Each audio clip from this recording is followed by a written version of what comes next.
Hi, I'm Andrew Fleming, I'm a reporter at the Vancouver Courier, and I'm sitting here today with my colleague Sandra Thomas. Our latest neighborhood feature came out today. For those of you who aren't familiar with it, every Friday for the past several months, we've been profiling different neighborhoods in the Vancouver neighborhood, the Vancouver area. And our most recent one is Kensington Cedar Cottage. For those of you who don't know, this is a neighborhood that stretches from Fraser all the way to Nanaimo and from 41st all the way down to Broadway or 16th.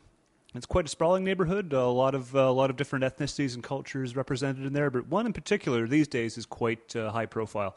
A couple of years ago, the Vietnamese community came to City Hall with a huge petition. They wanted a certain area that's got a high concentration of Vietnamese businesses recognized as and called Little Saigon, which happened just a few months ago in May. And Sandra here visited one of the nail salons recently and had her nails done. What can you tell us about it, Sandra? Well, Andrew, I decided for the sake of the story that I would have to check out one of these salons I'd heard so much about. So I went online and I did some research and I found out that Orchard Beauty Center on Kingsway was one of the most popular ones. And you can't miss it if you're driving down Kingsway. It's an iconic green vinyl building. Kind of looks like a garden shed, but really it's a nail salon. So I dropped in there last Friday. And when I got there at 10 a.m. when it opened, there was about just a few women in there. But by the time 11 o'clock rolled around, there was 8 women working, 7 women in chairs, and another 7 women waiting to get a pedicure, manicure, or a spa treatment. Being rather unfamiliar with the whole nail salon culture and all the rest, it's a practice that's quite closely associated with the Vietnamese community. Do you know, is there any particular reason for this? Is there a... Yeah, actually, I spoke to a professor out at UBC because it's kind of the elephant in the room. I've been getting my nails done for years, and every nail salon I've gone to is dominated with Vietnamese. And he said it had a lot to do with the pattern of immigration and the fact that at a certain point, millions, actually, of peasants had moved into the city, and they became kind of this unskilled labor pool. And when they started to immigrate abroad, they brought those skills with them. So that's why there's such a proliferation of Vietnamese nail salons in North America.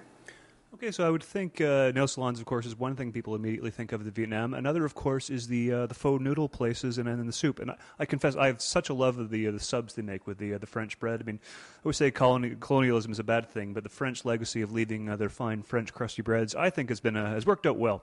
But I believe you went to visit some of the restaurants in the Little Saigon area as well.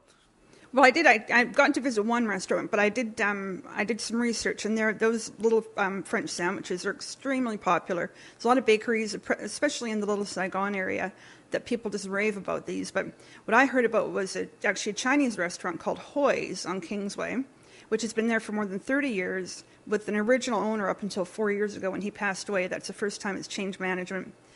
The locals love it, and I spoke with a family who live in Maple Ridge who travel in 2 to 3 times a week to eat there because they love the food. And I took some, because I was so curious, last night I dropped in and got some takeout, and the food was pretty fabulous. All right. Well, speaking of food and shifting gears a little bit, I understand you've also done some work on the peony and some of the rather unusual delicacies that are now coming to the Vancouver area. What can you tell us about some of them? Well, those little donuts that are so famous for the peony have got some competition this year in the way of deep-fried pickles. Apparently, they were the number 1 hit at the Calgary Stampede this year, and they're taking fairs by storm. But if you're not interested in deep-fried pickle, you can get deep-fried cheesecake, Oreos, wagon wheels, pretty much anything you can name. Deep-fried wagon wheels. So that seems like, this seems awesome, actually. Is there anything you can't deep-fry these days, do you know? I don't think so, because last year one of the big trends was deep-fried butter and deep-fried Coca-Cola. So it appears you pretty much can deep-fry anything. I have to try deep-fried Coca-Cola one of these days. And last but not least, I understand that there's some new rides coming to the P&E starting this weekend. Is that correct? That's true. The P&E starts tomorrow, Saturday, August 17th. There's some new rides for the kids, and one is it mimics a hot air balloon, and it takes the little ones up and around the... so you get a good view of the fair. But it was there last year, but a big hit this year, I think, again, will be the Atmosphere, which it goes 216 feet in the air.